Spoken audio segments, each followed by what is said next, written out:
Hi అండి, నమస్తే. Welcome to my channel. ఈరోజు టేస్టీగా, సింపుల్గా, క్విక్గా చేసుకునే మునక్కాడ టొమాటో కర్రీ ఎలా చేయాలో చూపిస్తాను. ఇప్పుడు తయారీ విధానం చెప్తాను.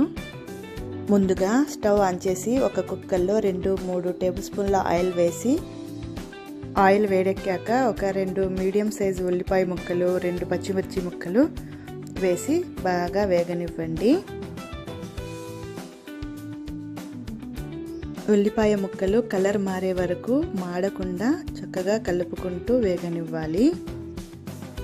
ఇవి బాగా ఫ్రై అయిన తర్వాత కట్ చేసిన 2 టమాటాలను వేసి, ఈ టమాటాలు కూడా బాగా సాఫ్ట్గా అయ్యేంత వరకు మనం ఉడికించాలి. ఈ కర్రీని నేను కుక్కర్లో చేస్తానండి, ఎందుకంటే పిల్లలకు లంచ్ బాక్స్ కోసం పొద్దున్నే త్వరగా అయిపోతుందని. టొమాటో ముక్కలు చక్కగా సాఫ్ట్గా ఉడికిపోయిన తర్వాత ఇందులోకి రుచికి సరిపడా ఉప్పు, కొంచెం పసుపు వేసి బాగా వేగనివ్వాలి. తర్వాత ఇందులోకి 1 టీ స్పూన్ వరకు కారం వేసి బాగా మగ్గనివ్వండి.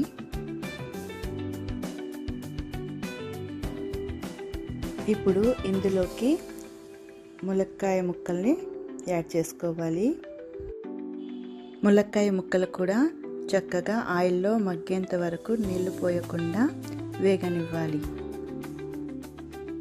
తర్వాత సన్నగా తరిగి పెట్టుకున్న కొత్తిమీరను కూడా వేసుకొని ఒక చిన్న గ్లాసు తోటి వాటర్ పోసుకొని చక్కగా కలుపుకొని కుక్కర్ మూత పెట్టి 1 విజిల్ వచ్చేంత వరకు ఉడికించాలి.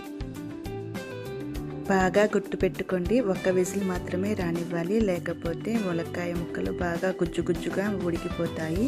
అప్పుడు కూర అంత టేస్ట్గా ఉండదు. 1 విజిల్కి కర్రీ చక్కగా పర్ఫెక్ట్గా ఉడికిపోతుందండి.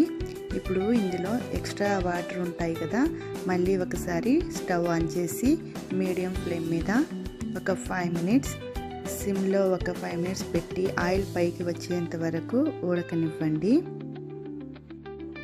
అంతేనండి, ఎంతో ఈజీగా, ఎంతో టేస్టీగా, ఎంతో ఫాస్ట్గా ములక్కాయ టొమాటో కర్రీ రెడీ అయిపోతుంది. టేస్ట్ చాలా బాగుంటుందండి. మీరు కూడా ఒకసారి ఇలా ట్రై చేయండి. ట్రై చేశాక మీకు ఎలా కుదిరిందో నాకు కామెంట్ చేసి చెప్పండి.